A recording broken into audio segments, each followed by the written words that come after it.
Bienvenidos, mi nombre es Milagros Berríos, soy periodista de Ojo Público y hoy nos acompaña Marcel Velázquez Castro.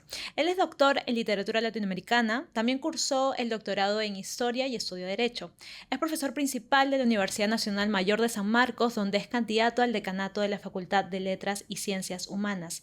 Además, acaba de publicar el libro Cuerpos Vulnerados, editado con el sello Taurus de Penguin Random House. Muchas gracias por acompañarnos.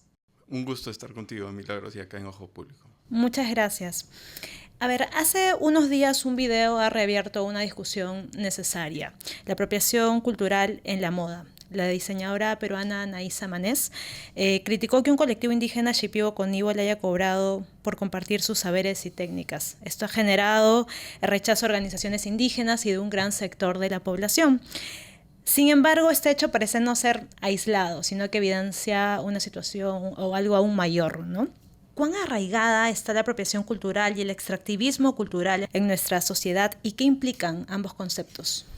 Mira, el concepto de apropiación cultural es relativamente nuevo en su nombre, pero la práctica de despojo y extractivismo pues está ligada a las experiencias coloniales, es decir, es parte indesligable de nuestra historia.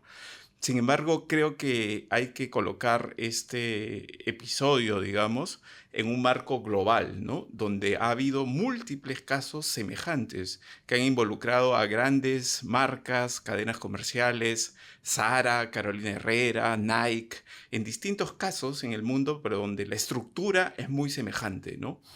Y ahora, hablamos de situaciones, claro, globales, como dice usted, pero recuerda tal vez casos nacionales, y no solo de la moda, sino en otros escenarios donde también se puede ver este tema de la apropiación cultural, apropiación cultural. Sí, por supuesto. Mira, en el caso específico de la literatura, muchas veces se hacen recopilaciones, o mejor dicho, hubo recopilaciones en el siglo XX en el que se recogían tradiciones, leyendas, cuentos, y no se reconocía la voz del informante, sino que simplemente se presentaba, digamos, quien recogía el relato, la tradición, digamos, amazónica, indígena, aymara, y aparecía él prácticamente como el difusor, el responsable, el que se beneficiaba, digamos, de la circulación de estos casos, ¿no? Eso fue una práctica que empezó a cambiar cuando hubo mayor conciencia de que hay un saber, hay una cultura originaria que debe ser respetada y que debe ser reivindicada también en sus condiciones de titularidad de derechos culturales, ¿no? Entonces se empieza a colocar ahora siempre el informante. En el caso latinoamericano, en la década del 60 fue muy popular el testimonio latinoamericano. Y muchas veces el que daba el testimonio aparecía en un segundo plano y el que lo recogía y lo reescribía medianamente aparecía como el autor, ¿no? Este, eso es muy... El caso de Rigoberta Menchú, por ejemplo, es muy importante en esa línea, ¿no? Ahora, usted comenta que hay situaciones o prácticas que han ido cambiando, pero ¿qué Sí. tanto han ido cambiando? Es decir, nosotros ya cumplimos 200 años como república. ¿Usted cree que hay situaciones que aún prevalecen pese a todo el tiempo que ha pasado y cuáles serían? Por supuesto, el Perú es un país de prácticas sociales de larga duración, ¿no? Una de ellas es, por supuesto, la jerarquía cultural. Esas jerarquías culturales que están basadas en desigualdad y que antes, digamos, se legitimaban con el discurso racista abiertamente, hoy se legitiman de unas maneras más sutiles, más enrevesadas. Por ejemplo, hoy hay este paradigma de la diversidad cultural del Perú que genera orgullo. Todos somos conscientes de que somos un país heterogéneo, diverso, con muchas culturas. Y bueno, pues todos nos sentimos entonces con el derecho de usar esas culturas sin reconocer digamos, debidamente a quienes son los productores de esas culturas particulares, ¿no es cierto? Antes no había ese paradigma, entonces ya no hay, digamos, un racismo tan abierto como antes, pero la desigualdad social, que me parece a mí el punto clave, ¿no es cierto? O sea, estas estructuras asimétricas de poder en las que no reconocemos como iguales a otros ciudadanos peruanos, eso evidentemente persiste en una historia de larga duración, ¿no? Sin embargo, creo que el tema de la apropiación cultural es es un debate de nuestro tiempo y que está muy ligado, digamos, a la cultura de la cancelación, a lo que algunos han llamado también la policía cultural, ¿no? Entonces tenemos que ponerlo en un contexto más amplio porque a veces nos consolamos y nos parece suficiente el mandato de la indignación, ¿no? Es decir, claro, todos nos indignamos con lo que ha pasado, con lo que ha dicho y la manera como se ha comportado esta diseñadora de apellido Samanés, pero sin embargo eso no es suficiente para comprender a cabalidad el problema.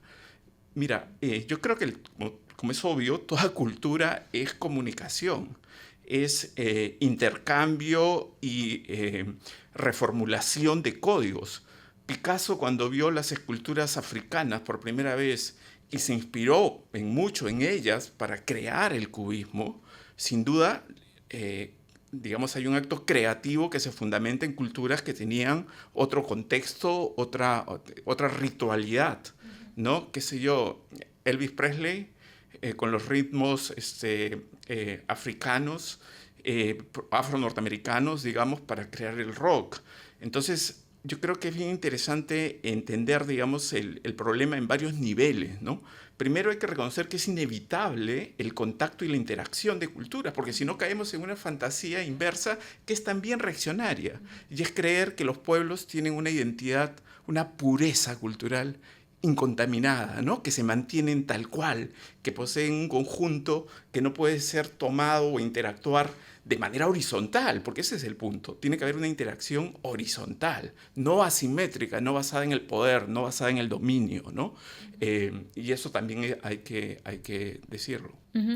Ahora, esta relación asimétrica, usted lo observa sobre todo entre qué sectores, o sea, a veces se siente que esta relación asimétrica es mucho más evidente justamente con los pueblos indígenas. Por supuesto, sin duda, y hay una larga historia que lamentablemente legitima estas prácticas que están naturalizadas y que por eso parecen como invisibles, pero creo que el caso particular fue tan obvia su declaración, es decir, fue tan desenfadada, ¿no es cierto?, su demanda, que ha provocado esta reacción, ¿no?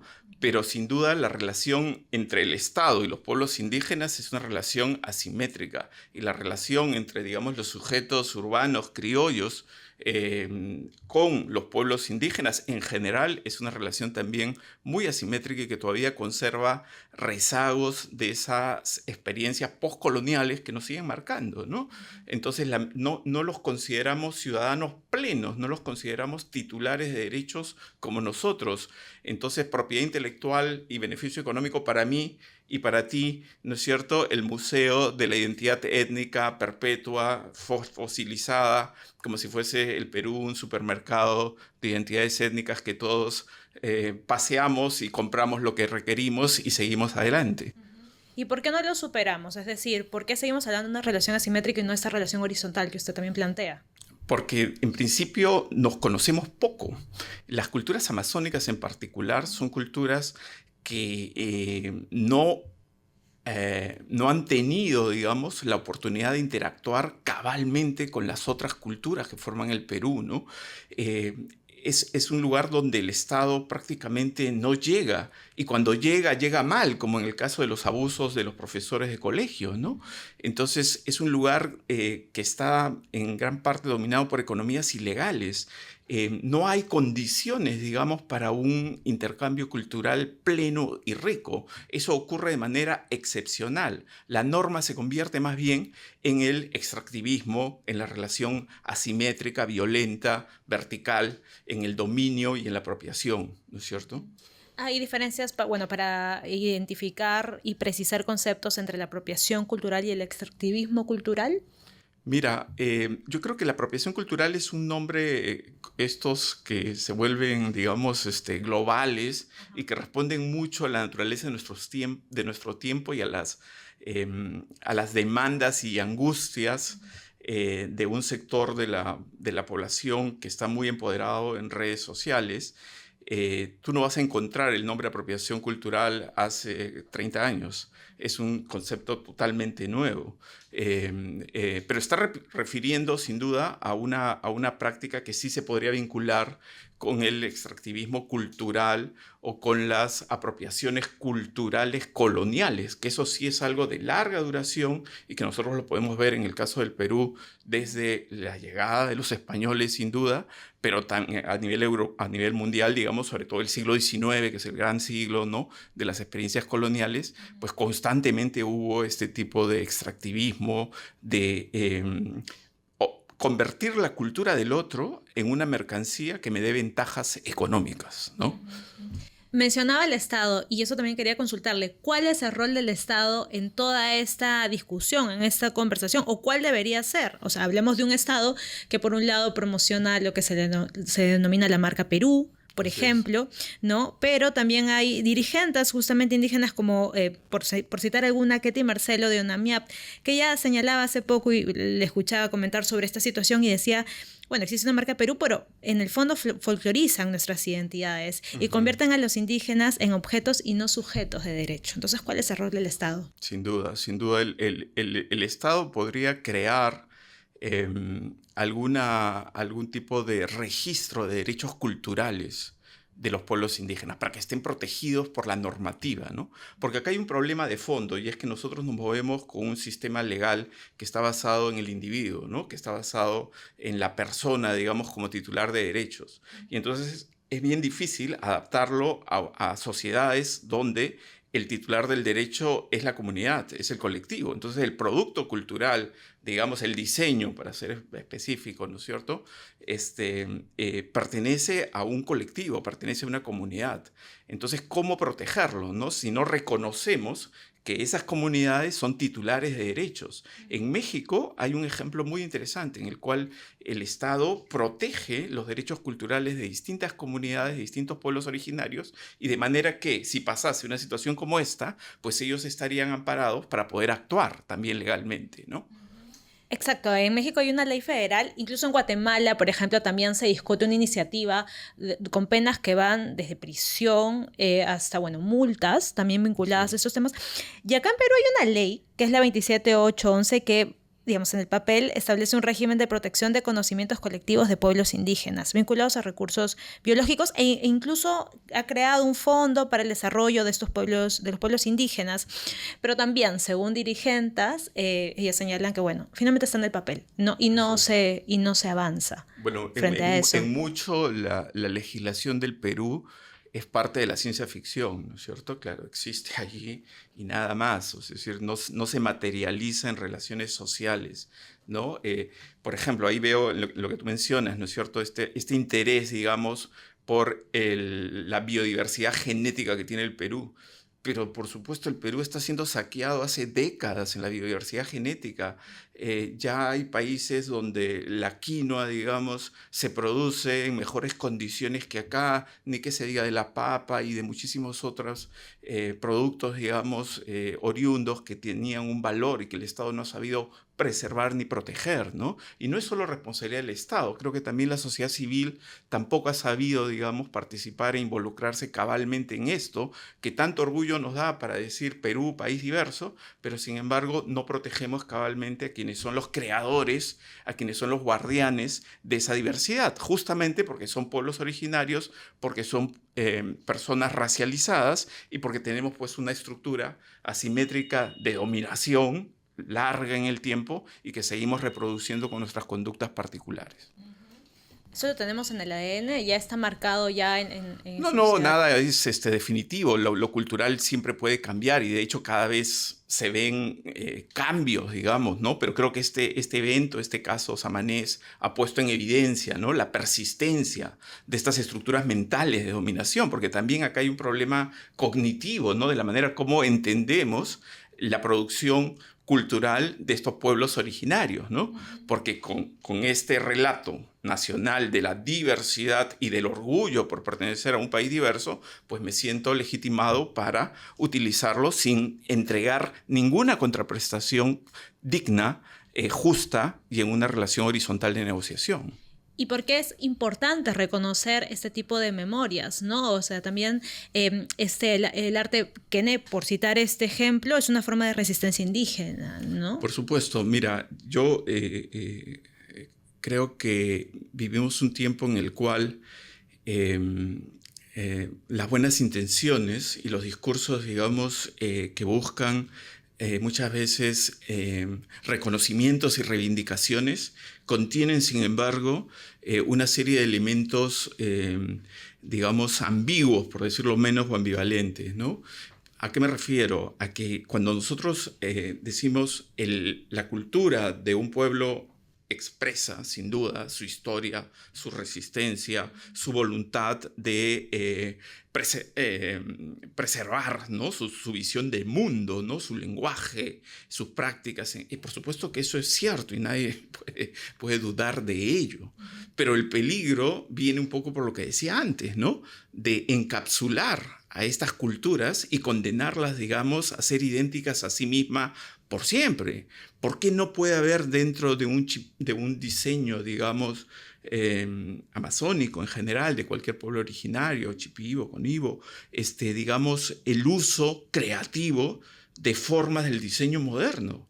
En las tablas de Sarwa aparecen pinturas de Frida Kahlo. ¿Vamos a acusar al pueblo entonces de la comunidad campesina que se está apropiando de la pintura mexicana occidental? ¿O podemos entender que la cultura es fundamentalmente comunicación, es intercambio, es transferencias, pero tienen que darse sin relaciones asimétricas, ¿no es cierto? Sin ventajas económicas solo para un lado, ¿no?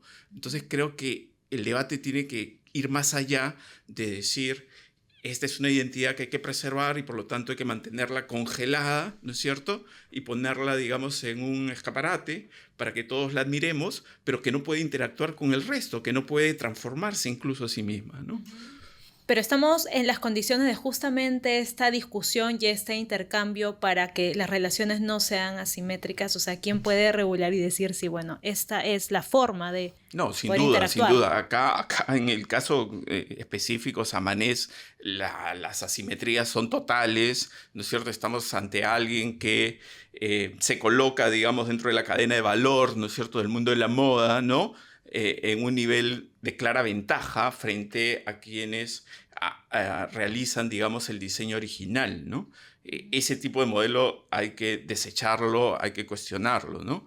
Pero también creo que hay que reconocer la capacidad de las culturas originarias para recrearse a sí misma, para transformarse, para salir de ese museo de mármol en el que a veces queremos ponerlos con esta fantasía de las purezas identitarias, que finalmente es parte de este pensamiento conservador en el que estamos, ¿no? Atrapados, incluso con buenas intenciones algunos. En Perú y en su historia, la apropiación se evidencia en diversos sentidos, ¿no? Ya hablamos, por ejemplo, de este tipo, de lo que ocurrió recientemente, pero ha existido también el acto de apropiación violenta de niños indígenas, como figura en su libro Cuerpos Vulnerados. Sí. En el caso de su investigación se habla de cuerpos infantiles indígenas traficados y trasladados como fuerza laboral a viviendas, ¿no?, en Lima, incluso a partir del tema de los padrinazgos, ¿no?, y otras formas. Es un estudio que más o menos se basa entre fines del siglo XIX, inicios del siglo XX. En la actualidad vemos que esa violencia sexual contra los cuerpos infantiles se mantiene, por ejemplo, en los niños y niñas indígenas de la Amazonía. ¿Por qué prevalece ese grado de vulneración?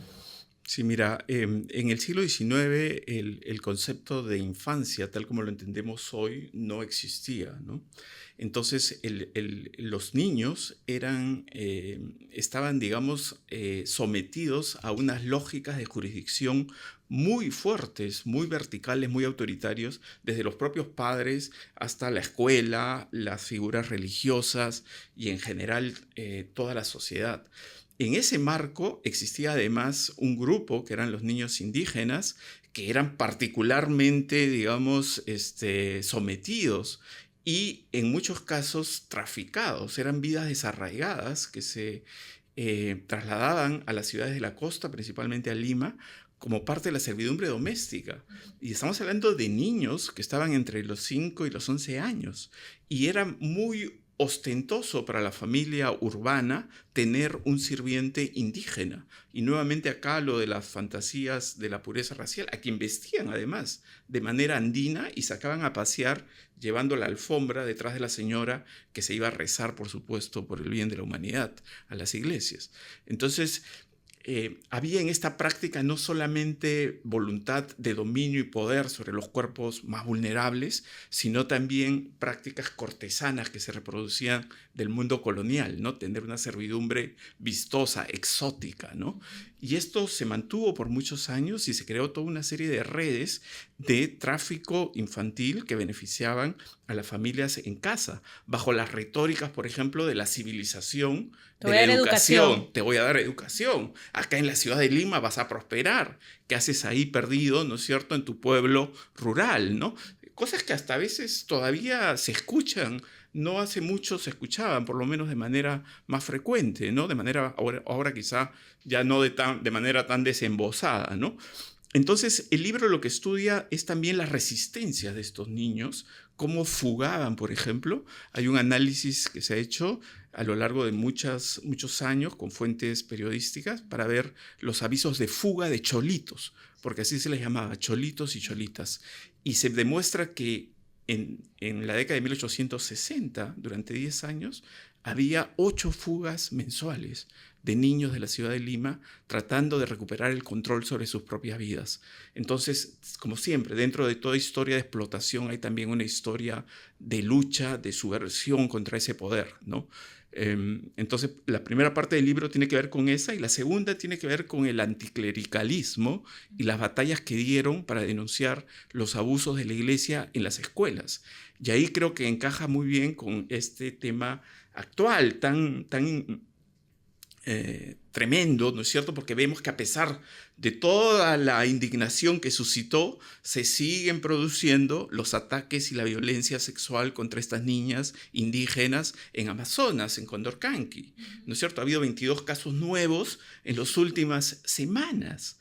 Y esto para decir también cuáles son los límites de la indignación en redes sociales, ¿no? A mí, cuando yo veo que se desata así una ola de indignación, muchas veces las personas lo hacen genuinamente, es decir, se sienten conmovidas por el hecho, pero nos consuela pues poner un tweet, poner un post, ¿no es cierto?, retuitear algo, indignarnos mientras tomamos nuestra copa de vino con nuestros amigos y se acabó el problema. No se acabó el problema hay que pensarlo en toda su complejidad, en todas sus dimensiones, ¿no? La escuela en el Perú fue siempre un espacio de autoridad. Las nuevas ideas sobre la escuela son recientes. Yo me acuerdo todavía cuando era niño, claro, yo tengo 1000 años, pero digamos, cuando era niño nos castigaban físicamente en la escuela, físicamente, con reglazos. Y estoy hablando de colegios privados de clase media limeña. Entonces, imagínate cómo era en colegios en otras condiciones, mucho más violentos y autoritarios. Entonces, el colegio siempre ha estado, por un lado, el crucifijo y por otro lado, el látigo, ¿no es cierto? Y eso ha investido de una autoridad particular al maestro que por eso mismo abusa y sigue abusando, como estamos viendo en estos casos, de los cuerpos más vulnerables de estas niñas, a quienes además les contagian enfermedades venéreas, porque el porcentaje de SIDA en esa región es tremendo. Niñas que quedan embarazadas y que truncan sus proyectos de vida, y donde además también la llamada justicia comunitaria, ¿no es cierto?, a veces legitima en el sentido de que acepta una compensación por la situación ocurrida y digamos que sigue moviéndose la vida social como si no hubiese pasado nada muy significativo. Entonces acá hay que ver el problema con todos sus actores y nuevamente, por supuesto, la falta del Estado absoluta, estas lógicas del nombramiento en el sector público, ¿no? Una vez que una persona es nombrada en cualquier puesto público, permaneces allí, aun cuando prácticamente, pues, como estamos viendo, violes a una niña y sigue el maestro allí. A lo sumo lo trasladan. Eso es igual que la iglesia, ¿no? Los curas, acá en mi libro veo un caso de un cura en Chiclayo que violó a 11 niños. ¿Qué hizo la iglesia? Lo trasladó a Trujillo. Claro, o sea, por ejemplo, solo como un apunte, efectivamente, en el caso de maestros nombrados, cuando ocurre esto, te hablan de una separación, pero una separación no quiere decir una expulsión, sino es algo momentáneo. Una sanción, ¿no? Exacto. Ahora, efectivamente, existe una relación de poder, ¿no?, con el maestro en las escuelas, Pero además de ello, hablamos de que las víctimas son indígenas. Entonces, un poco volvemos incluso a la conversación previa o al tema anterior que estábamos comentando. Ahí en el libro usted dice, ¿no? Los niños indígenas constituían el lado más vulnerable de una población etaria abandonada y desfavorecida, doblemente condenados. Así es. ¿No? Efectivamente, hablamos de niñas violentadas en la Amazonía, pero no solo son víctimas de violencia sexual, sino son víctimas del abandono del Estado, son probablemente discriminadas por el lugar donde han nacido, no tienen acceso a servicios básicos como la salud. Así es. Se da estos temas de los contagios, es terrible, porque efectivamente en ellas, digamos, recae la trenza de la dominación de género, de edad, de etnicidad, de pobreza, ¿no? Es decir, todos los factores, digamos, concurren en esos cuerpos que los hacen justamente más vulnerables, más abandonados y a los cuales digamos, no les basta la indignación en redes sociales. Yo quiero insistir en eso.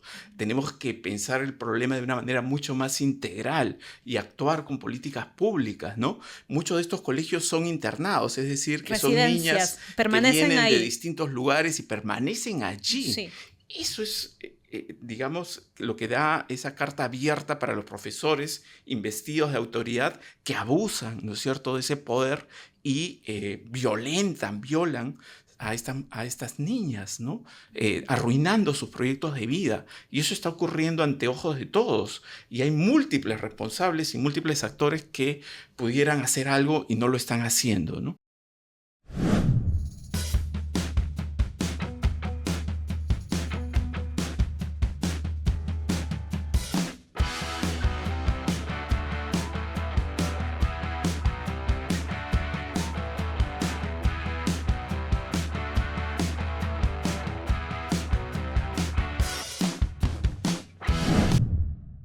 Y como usted comentaba, claro, efectivamente se habla del anticlericalismo, ¿no? Y se desarrolla ampliamente en el libro. Y el anticlericalismo no solo era un voto, y leo lo que usted comenta en el libro, lo que señala, no solo era un voto en contra del poder de la Iglesia y el control del Estado, sino una voluntad de entronizar la razón, la libertad, la tolerancia de cultos, el matrimonio civil, la escuela laica. Hace poco usted también mencionaba que la educación laica nunca ha estado tan asediada por dogmáticos y conservadores como ahora. Para usted, ¿cuál es la principal evidencia de ello? Mira, yo lo que veo es una alianza política entre católicos de extrema derecha y evangélicos en el Congreso. Y desde allí están desmontando las políticas de educación pública, los temas de género, es decir, han logrado un poder que además la debilidad del Ejecutivo o la complicidad mejor del Ejecutivo lo permite, desde el que están rediseñando lo poco que habíamos avanzado en escuela laica, en políticas de género, en reconocer la diversidad sexual, etc. Ya comienza la lógica de las censuras, ¿no? Que se ha visto en Estados Unidos, por ejemplo, ¿no? En Florida se han expurgado las bibliotecas, ¿no? Desterrando una serie de libros. Y acá en el Perú ya comenzaron a suprimir palabras, a suprimir párrafos que se consideran peligrosos, etcétera, ¿no?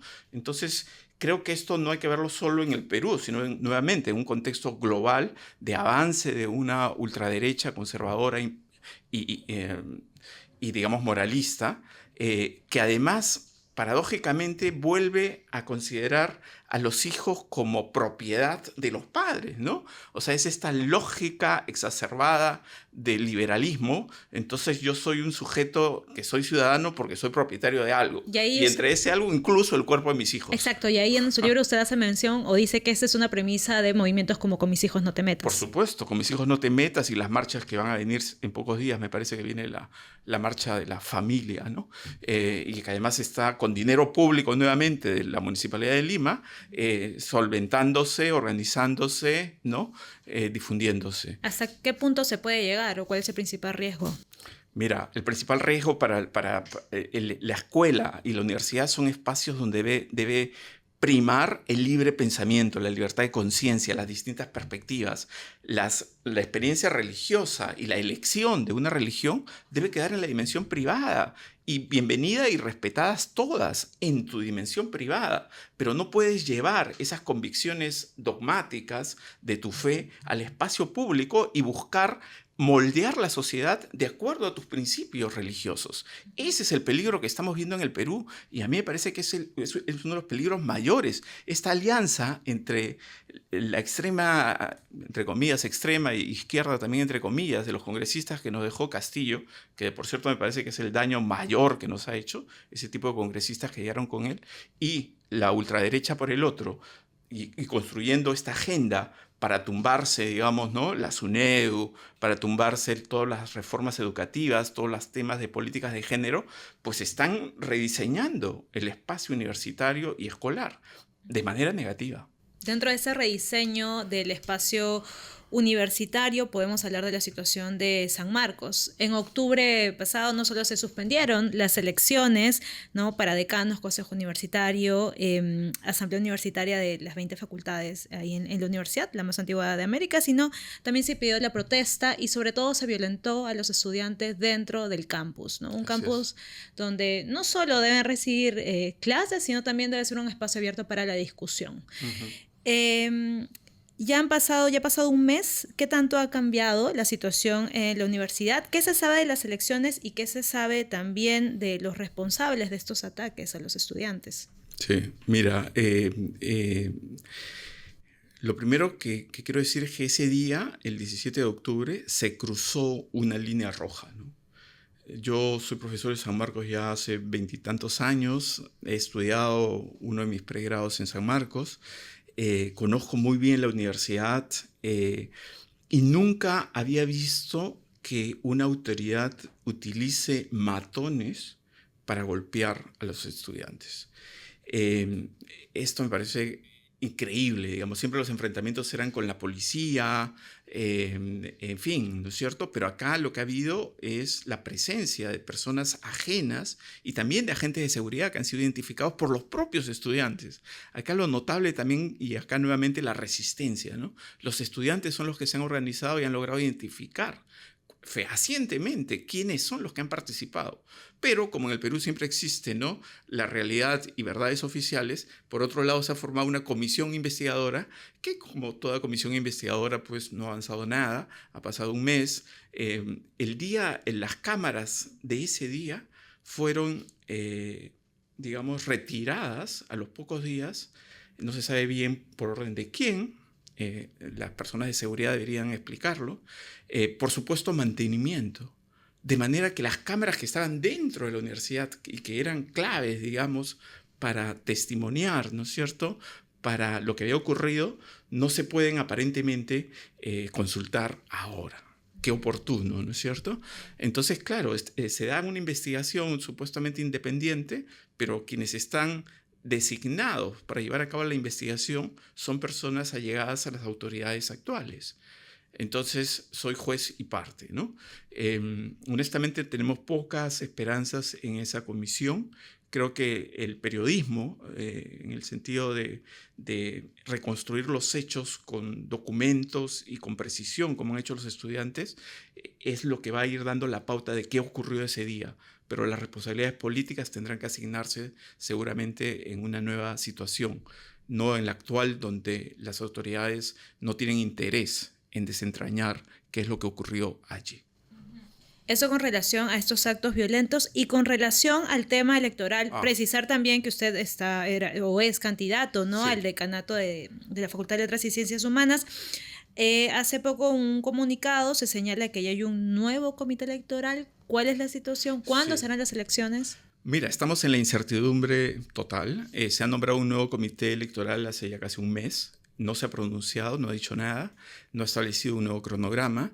Esto seguramente va a tomar varios meses y mientras tanto, digamos, las autoridades han quedado como encargadas porque acabó su mandato y esto genera pues una sensación de crisis perpetua en la universidad por la incapacidad de llevar a cabo un proceso electoral de manera transparente y justa, ¿no? Porque ahí hay una responsabilidad del comité electoral, pero también de la institución por no haber asegurado las condiciones para que se dé una competencia adecuada, ¿no? Entonces estamos a la espera. Yo mantengo mi voluntad de postular y cuando llegue el momento volveré a inscribirme y seguramente comenzará nuevamente el proceso. Aquella vez, o bueno, en octubre, y de hecho un poco de tiempo atrás también se hablaba de estas irregularidades o las denuncias de irregularidades donde se estaban eliminando listas opositoras, ¿no? Sí. A la rectora Geri Ramón. ¿Cuál cree usted que es la pretensión de la actual rectora? Ella debería permanecer hasta el 2026. Según Sí. la ley universitaria no hay reelección. Así es. En el Congreso hay proyectos que plantean la reelección de rectores. De hecho, el proyecto que lo plantea es de Esdras Medina, uno de los principales promotores de la denominada contrarreforma universitaria. ¿Usted cuál cree que es la intención de la rectora?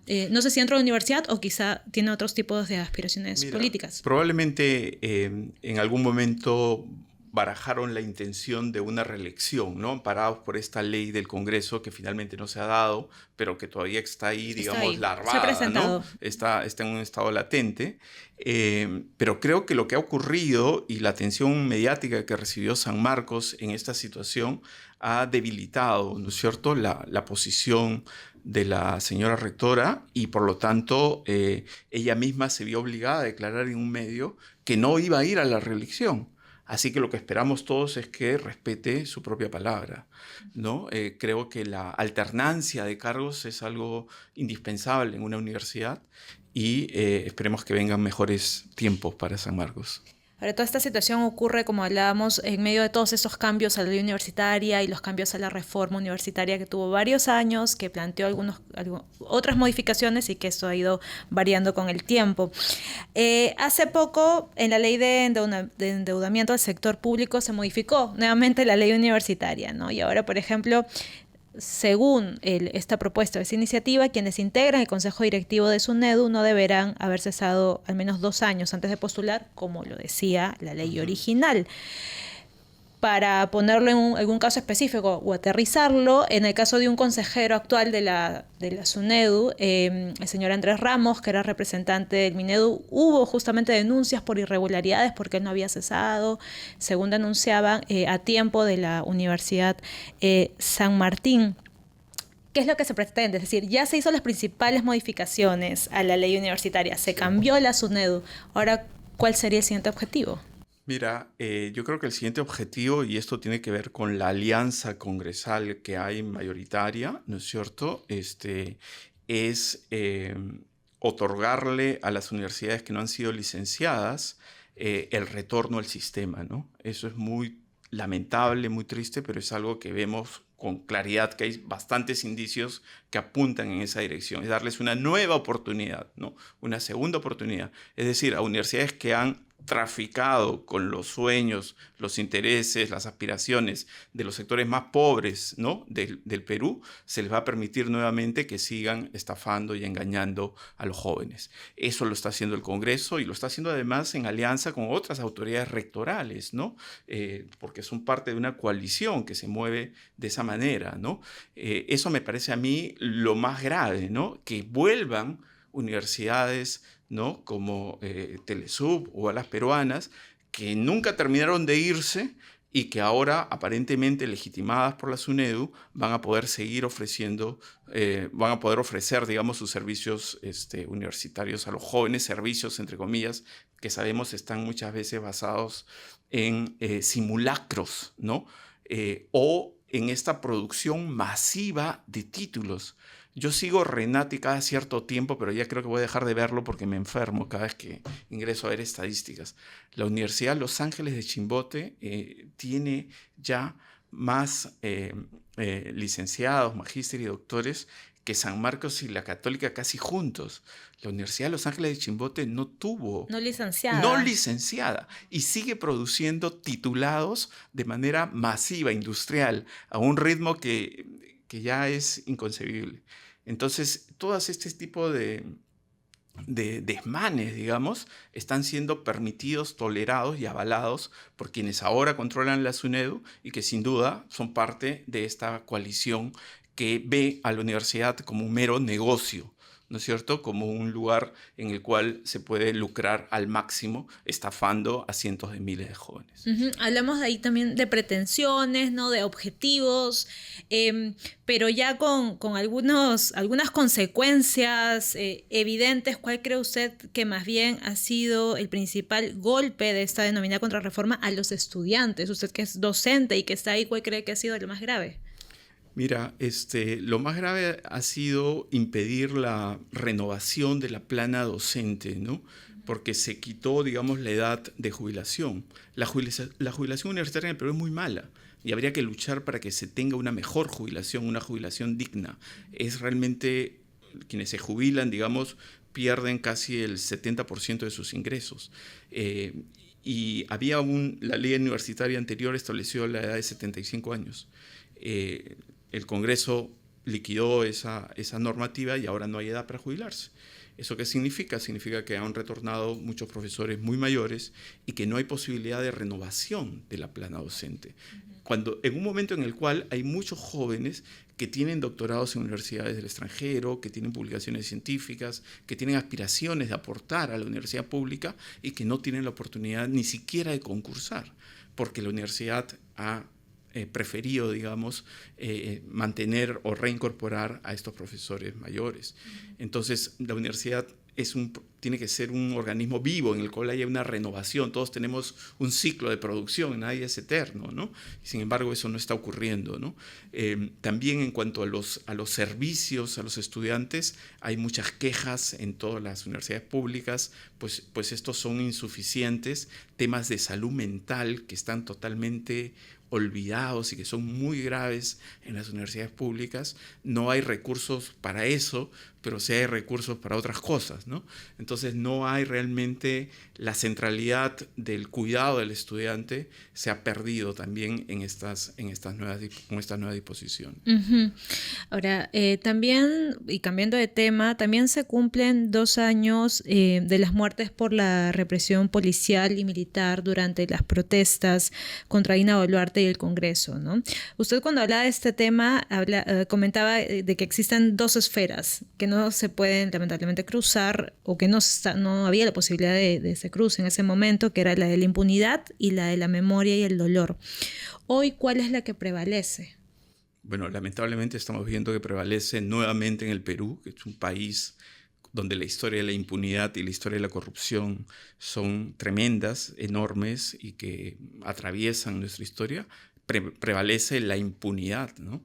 Yo creo que hay muchos esfuerzos colectivos por mantener viva la memoria, no solamente de esas 2 personas, sino de los 50 muertos, digamos, cuando comenzó el gobierno de Dina Boluarte. Y yo he estado hace poco en Ayacucho conversando con familiares de ellos y se notaba el profundo dolor, el profundo desafecto que tienen con el Estado peruano, ¿no?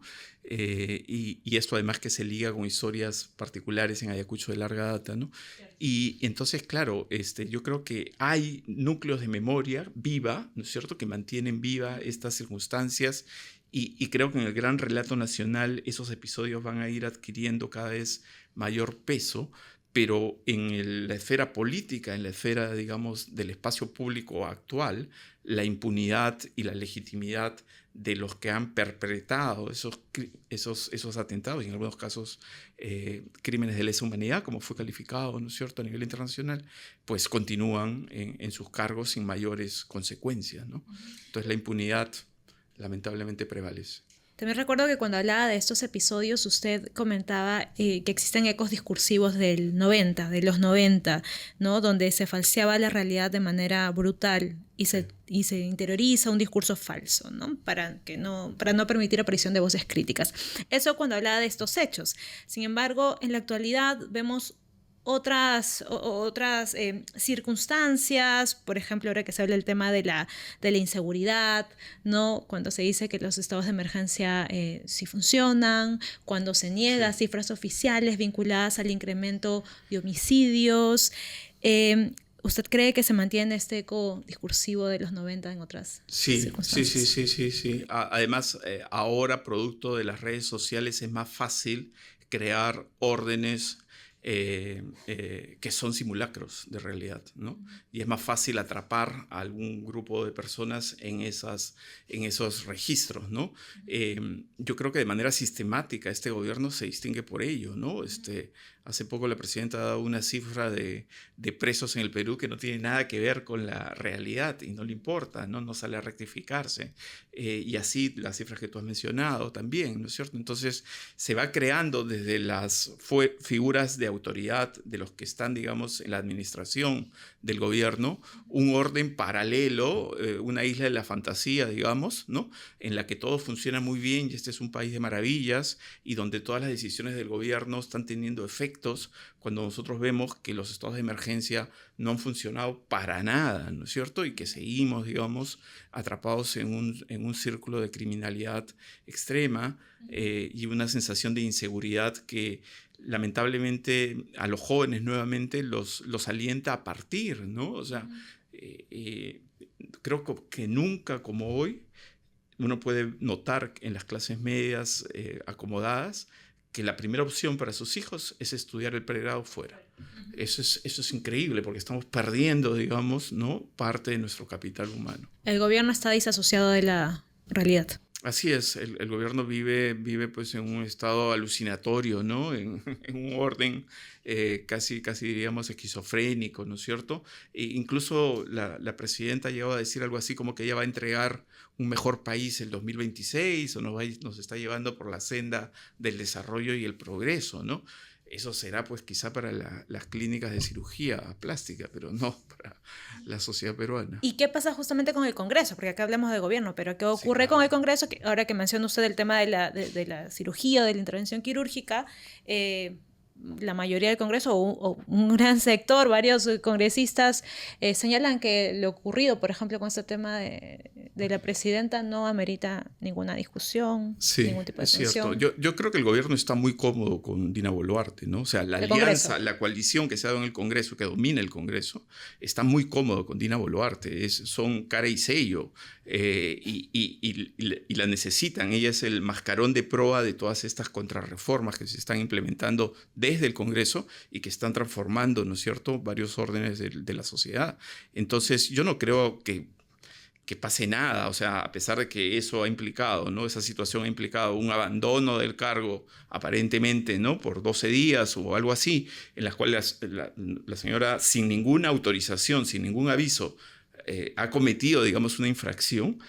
Mi perspectiva es que el Congreso no va a utilizar eso para vacar a Dina Boluarte. Es más, yo creo que Dina Boluarte lamentablemente está firme y segura hasta el 2026 con este Congreso que tenemos. Ah, sí. O sea, hacia el 2026, ¿usted cómo ve la situación en cuanto a la relación entre el Congreso y Dina Boluarte? ¿Se va a mantener? ¿Cree que no va a haber mayor variación? Pero claro que no, porque los intereses comunes son mayores que las posibles divergencias. Por supuesto que habrá por ahí algún ministro censurado más, algún cuestionamiento, alguna crítica, pero en términos generales hay un conjunto de intereses comunes que se están viendo y colocando, digamos, en la agenda pública que no van al que no van a renunciar los congresistas. Y para ello necesitan a una presidenta de esta naturaleza, una presidenta débil, una presidenta interesada, digamos, en asuntos menores, no enfocada en los problemas y que además con total desparpajo puede mentir o puede... ese apodo que le pusieron inicialmente, ¿no? La descarada, adquiere ahora resonancias perturbadoras, digamos, ¿no? Cuando uno la ve nuevamente, porque no es solamente el aspecto material, sino es esa solvencia para mentir, ¿no? Que ha desarrollado la señora en estos meses que está con... Usted ha dicho alguna vez que la presidenta es el archivo de todos nuestros vicios políticos. Sí. Falta de preparación, plagio, desprecio por la meritocracia, improvisación y lugares comunes. Así es. Esa situación. Sí, lo sostengo, lo sigo sosteniendo, estoy completamente de acuerdo, porque también es cierto, ¿no? Hay que ver en qué medida eso expresa tantos males que tenemos como sociedad y que a veces no queremos reconocerlos como problemas estructurales, porque es más fácil atacar al personaje, ¿no?, que está bajo el reflector. Pero lo que deberíamos hacer es atacar esos problemas estructurales que devoran a nuestro país, ¿no? Que además muchas veces están articulados con problemas globales, ¿no? Este desprecio por el mérito, por ejemplo, se ve con claridad en el gobierno de Donald Trump, con las personas que él está eligiendo para que sean, ¿no es cierto?, sus funcionarios de primera línea, ¿no? Eso es algo global, hay como una revancha contra aquel que, digamos, destaca, ¿no es cierto?, es solvente, tiene competencia profesional en un campo, ¿no? Y más bien se prefiere a aquel que no lo tiene. Justamente para poder manipularlo políticamente, para que sea una persona sin, digamos, solvencia para poder enfrentarse al poder, ¿no? Y también, bueno, a la par, hace poco ya se eligió a la presidenta del Poder Judicial, quien ha tenido también dentro de su trayectoria, ha tenido mucho alcance y mucha cercanía con el tema de violencia de género, ¿no?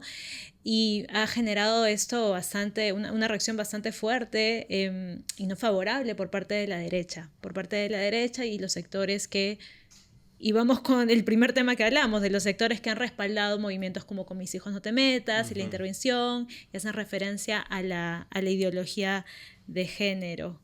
Creo que ahora el objetivo será también ir por ese lado, por ese camino. Sí, claro. El sistema de justicia, de hecho, ya está en la mira del Congreso. Sí, porque el sistema de justicia, digamos, tiene tantos actores que es muy difícil de ser cooptado, ¿no?, plenamente. Entonces siempre aparecen personas que pueden tener una mirada disidente, una mirada más amplia, y qué bien que todavía haya espacios donde se pueda, pues, resistir, digamos, a esta ofensiva contra los derechos, finalmente, ¿no? Porque de lo que pareciera empeñado nuestro Congreso es en restringir derechos, en limitar, digamos, las capacidades de las personas o de las comunidades, ¿no? E imponernos una mirada completamente simplificada de la realidad, completamente dogmática, ¿no?, y teñida de un falso moralismo, ¿no?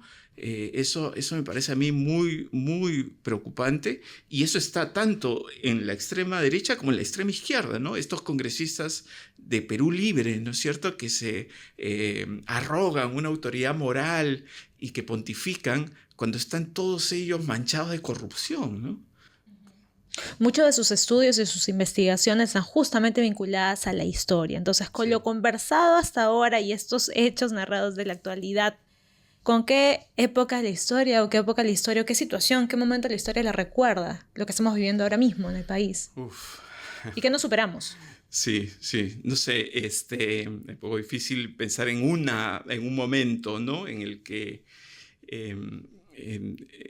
bueno, porque para comenzar, digamos, creo que la deslegitimidad de la élite política de estos años no tiene parangón. O sea, no ha habido ningún momento en el que haya habido ese rechazo masivo que, sin embargo, no puede plasmarse en una salida de estas autoridades políticas, ¿no? O sea, eso sí me parece muy novedoso.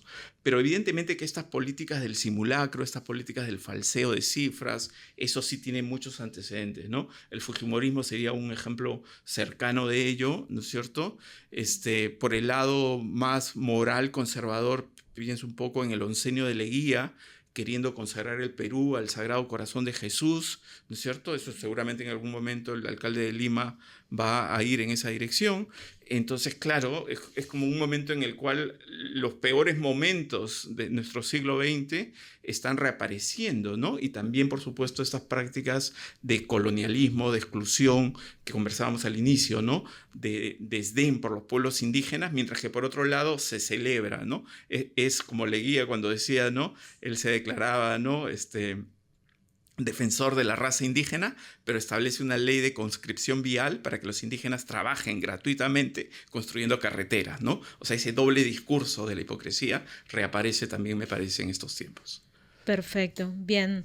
Eso sería todo. Le agradezco muchísimo su tiempo. No, gracias a ti por la larga y espero, para mí ha sido muy cabal, digamos, experiencia de esta entrevista y haber recorrido tantos temas y además haber notado tu preparación en las preguntas. Muchas gracias.